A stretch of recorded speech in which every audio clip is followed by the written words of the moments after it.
seseorang dikatakan dia syahadatnya sempurna ketika terpenuhi 3 hal. Seseorang itu dikatakan dia bersyahadat sempurna ketika dia terpenuhi 3 hal. Pertama adalah dia harus mengucapkan dengan lisannya.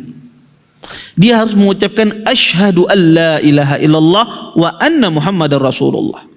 Kalau seandainya ada seseorang dia meyakini Allah adalah tiada Tuhan yang berhak disembah kecuali Allah, dan dia meyakini Nabi Muhammad adalah utusan Allah, tapi tidak dia ucapkan, apakah bermanfaat syahadatnya? Tidak bermanfaat. Maka syahadatnya tidak ada manfaat sama sekali. Sekedar keyakinan di dalam hati, tidak pernah dia ucapkan, maka tidak bermanfaat syahadatnya. Maka syahadat itu bermanfaat kapan? Ketika harus diucapkan. Ini syarat yang pertama. Maka syahadat itu harus diucapkan. Kemudian yang kedua, dikatakan syahadat itu bermanfaat bagi orang yang mengucapkannya adalah dia mengucapkannya dengan ilmu. Dia mengetahui maksud dari kalimat asyhadu an la ilaha illallah wa anna muhammadar rasulullah. Bahwasanya dia tahu bahwasanya tiada Tuhan yang berhak disembah kecuali Allah. Dia paham itu. Kalau dia tidak paham tentang masalah itu, maka tidak bermanfaat syahadatnya. Maka dinamakan syahadah bersaksi. Orang dikatakan bersaksi kalau dia tahu paham. Makanya kalau seseorang itu tidak dikatakan syahid, bersaksi terhadap sesuatu kalau dia tidak memiliki ilmu. Contoh misalnya, Anda melihat, Anda bersaksi, Anda menjadi saksi, saya menjadi saksi terhadap orang yang berzina. Kemudian Anda dipanggil oleh seorang qadi.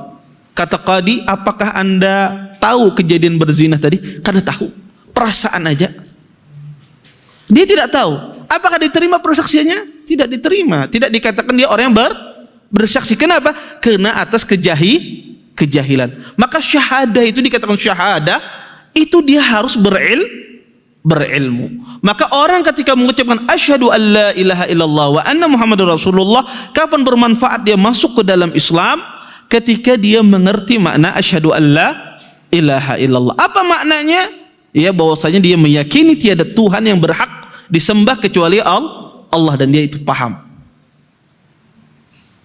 Kemudian yang ketiga, dikatakan seorang itu bermanfaat syahadatnya, dia harus yakin terhadap apa yang dia ucapkan dan apa yang dia ketahui dari ilmunya. Tidak ada keraguan sama sekali. Kalau ada orang mengatakan asyhadu an la ilaha illallah wa asyhadu anna muhammadar rasulullah, kemudian dalam hatinya, jangan-jangan agama sebelah yang bujurlah, ya, mestinya kita ini masuk neraka. Ada keraguan di dalam hatinya demikian, maka ini tidak bermanfaat syahadatnya.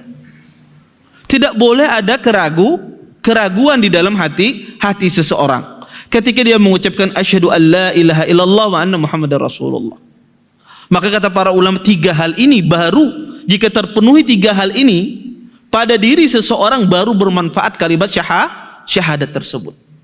Kalau tidak terpenuhi 3 hal ini, maka tidak bermanfaat kalimat syahadat tersebut. Ya.